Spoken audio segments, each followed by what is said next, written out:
నమస్తే welcome to Andhraprabha నేను లక్ష్మి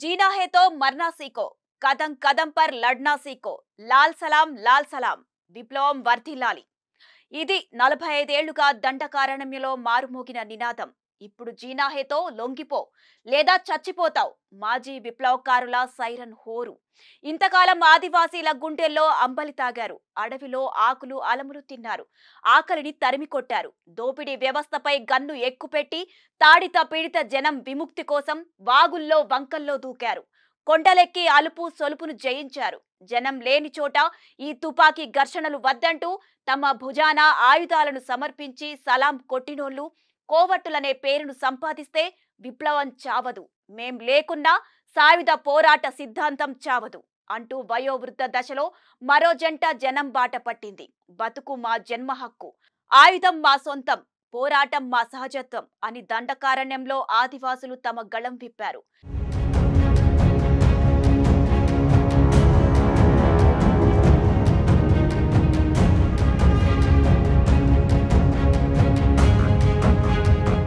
ఇక మార్చి నెలాఖరుకు దండకారణ్యం నక్సల్ ముక్త్ ప్రాంతంగా ప్రకటించడానికి కేంద్రం అన్ని పావుల్ని కదుపుతోంది అస్త్రాలను సంధిస్తోంది బస్తర్ సంపద గనుల్లో స్వేచ్ఛ కోసం ఎదురు చూసిన పెట్టుబడిదారులు ఆనంద తాండవం చేస్తున్నారు నిజం ఇదే నిజం ఈ ప్రజాస్వామిక శాంతి దూత భారతదేశంలో స్వేచ్ఛ కావాల్సిందే ఈ స్వేచ్ఛపై ఏ తుపాకీ ఉక్కుపాదం మోపినా జనం తట్టుకోలేరు సహించలేరు ఈ స్థితిలో దండకారణ్యంలో భవిష్యత్తు ఎలా ఉంటుంది మావోయిజం అంతరిస్తుందా క్యాపిటలిజం తెరుచుకుంటుందా ఇక గిరిజన జనం బాట ఎటు ఇన్సైడ్ స్థితి గతిపై సామాన్య జనం అంచనాలేంటి ఈ వీడియోలో తెలుసుకుందాం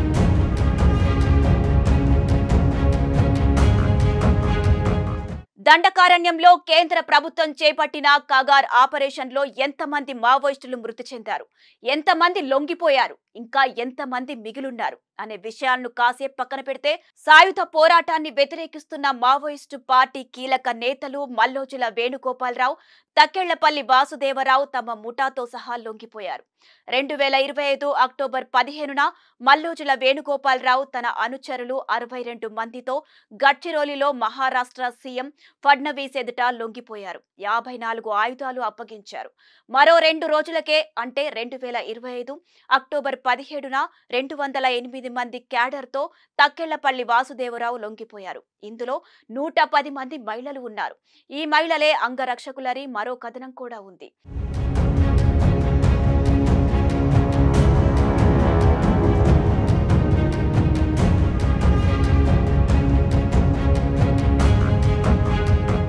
ఈ విషయాన్ని పక్కన పెడితే ఆయుధాలతో లొంగిపోవాలని ఈ జంట నిర్ణయం తీసుకుంది అమలు చేసింది కూడా కడకు విప్లవ ద్రోహులు కోవట్టులు కట్టప్పలు అనే నిందను భుజాన ఎత్తుకున్నాయి పైగా సాయుధ పోరాటం వద్దు అడవిలో ఉంటే చస్తారని హెచ్చరిక జారీ చేశారు తిప్పరి తిరుపతి బంటి ప్రకాష్ చంద్రన్నకే చావుబాట అని బస్తర్లోని గిరిజన గ్రామాలు మారుమోగుతున్నాయి త్వరలో ఎన్కౌంటర్ తప్పదని దండకారణ్యంలో జనం భావించారు ఎందుకంటే భూపతి ఆశన్న జంట సాయుధ పోరాటాన్ని వ్యతిరేకిస్తే సాయుధ పోరాటాన్ని వీడేది లేదని చంద్రన్న ప్రకాష్ జంట తమ నిర్ణయాన్ని ప్రకటించింది ఇలా బద్ద వైరుధ్యంతో జనం బాట పట్టిన ఈ రెండు జంటలు ఏ రూటులో పయనిస్తాయి అలవాటు పడిన ఆయుధాలతో గ్యాంగ్ వార్ కు పునాది వేస్తారా అనేది ప్రస్తుతం జనం ప్రశ్నలు చంద్రన్న బండిదాదా లొంగుపాటుకు ప్రధాన కారణంలో మావోయిస్టు పార్టీలో ఆధిపత్య పోరాటమే కనిపిస్తోంది మావోయిస్టు పార్టీ జాతీయ ప్రధాన కార్యదర్శి నంబాల కేశవరావు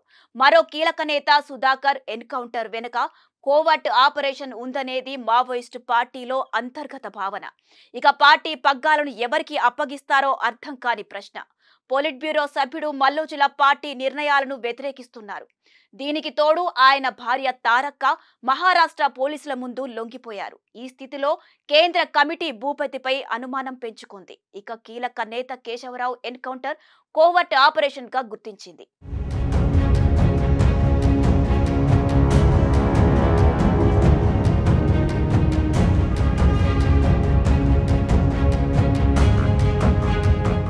ఇందుకు అందుకు వ్యూహకర్త మల్లోజులా అని నెమ్మదిగా నిర్ణయాలను తీసుకునేలోపే భూపతి అసలు విషయం గ్రహించారు. తన అనుచరుడు ఆశన్నను రంగంలోకి దించారు.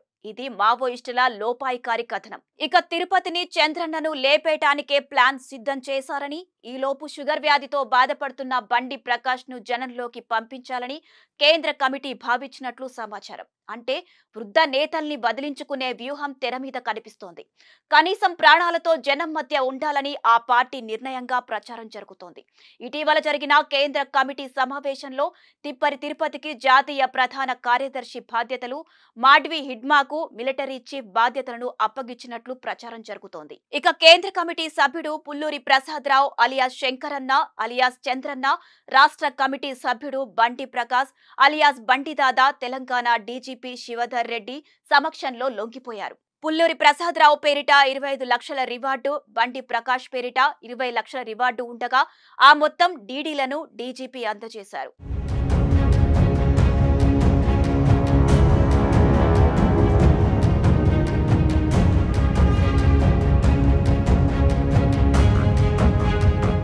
తెలంగాణలో ఈ ఏడాది ఇప్పటి వరకు 427 మంది మావోయిస్టులు లొంగిపోయారు.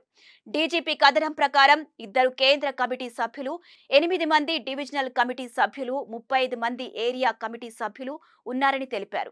ఇంకా 64 మంది వివిధ ప్రాంతాల్లో పనిచేస్తున్నారు. వీరిలో 5 కేంద్ర కమిటీ సభ్యులు, 10 మంది రాష్ట్ర కమిటీ సభ్యులు, 34 మంది డివిజనల్ ఏరియా కమిటీ సభ్యులు, 10 మంది దళ సభ్యులు ఉన్నారు. కేంద్ర కమిటీలో మిగిలిన 9 మందిలో తెలంగాణ నేతలు తిప్పరి తిరుపతి అలియాస్ దేవ్జీ, ముప్పళ్ల లక్ష్మారావు అలియాస్ గణపతి, పాక హనుమంతరావు అలియాస్ ఊకే గణేష్, మల్లా రాజిరెడ్డి అలియాస్ సంగ్రామ్, నరహరి అలియాస్ విశ్వనాథ్ ఉన్నారు.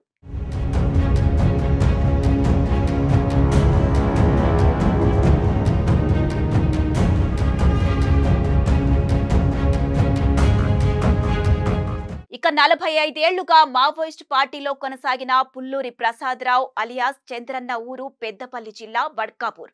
సర్కారీ టీచర్ పుల్లూరి శ్రీనివాసరావు వరలక్ష్మి దంపతుల రెండో సంతానం.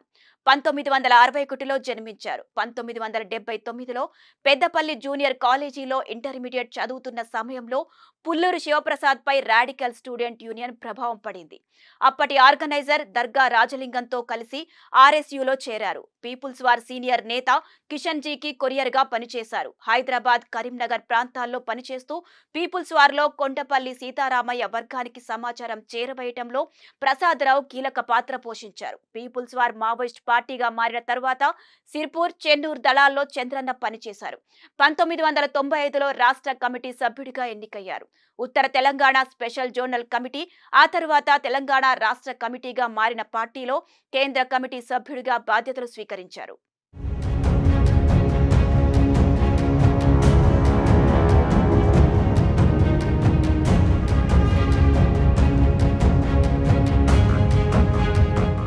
ఇక మరో మావోయిస్ట్ నేత బండి ప్రకాష్ సొంతూరు మంచిర్యాల జిల్లా మందమర్రి. నాన్న సింగరేణి కార్మికుడు బండి రామారావు, అమ్మ అమృతంబ. ఈయన కూడా రెండో సంతానం.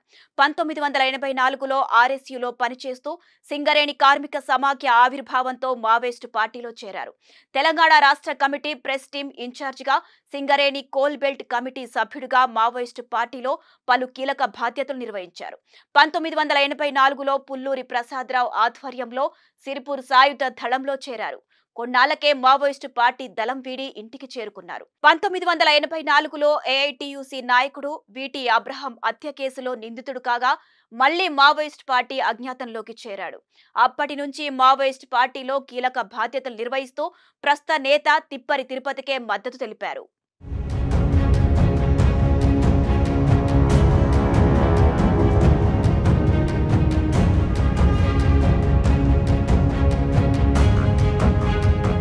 కాగా తమది లొంగుబాటు కాదని పుల్లూరి ప్రసాదరావు అన్నారు. మారిన పరిస్థితుల నేపథ్యంలో ప్రజాక్షేత్రంలో ప్రజల పక్షాన పోరాటం చేయడానికి వచ్చామని తెలిపారు. ఆయన లాల్ సలాం అంటూ నినాదించి మీడియాతో మాట్లాడారు. 45 ఏళ్ల జనం కోసం పనిచేసిన తాము ఇకపై జనంలోనే ఉండి పోరాటం చేస్తామని తెలిపారు. అనారోగ్య సమస్యలతో తాము బయటకు వచ్చామని పేర్కొన్నారు. మావోయిస్టు పార్టీ భావజాలాన్ని ఓడించడం ఎవరి తరము కాదని, ప్రస్తుత పరిస్థితుల్లో నష్టాలు జరిగే అవకాశం ఉందని అన్నారు. తమ సిద్ధాంతం ఓడిపోలేదని, మళ్లీ జనంలో పుట్టుకొస్తుందని వ్యాఖ్యానించారు. పార్టీలో అంతర్గత చీలిక వచ్చిందని, ఆయుధాలతో లొంగిపోవాలని కొందరు, ఆయుధాలు వదిలి బయటకు వెళదామని కొందరు అనుకుంటున్నారని చెప్పారు.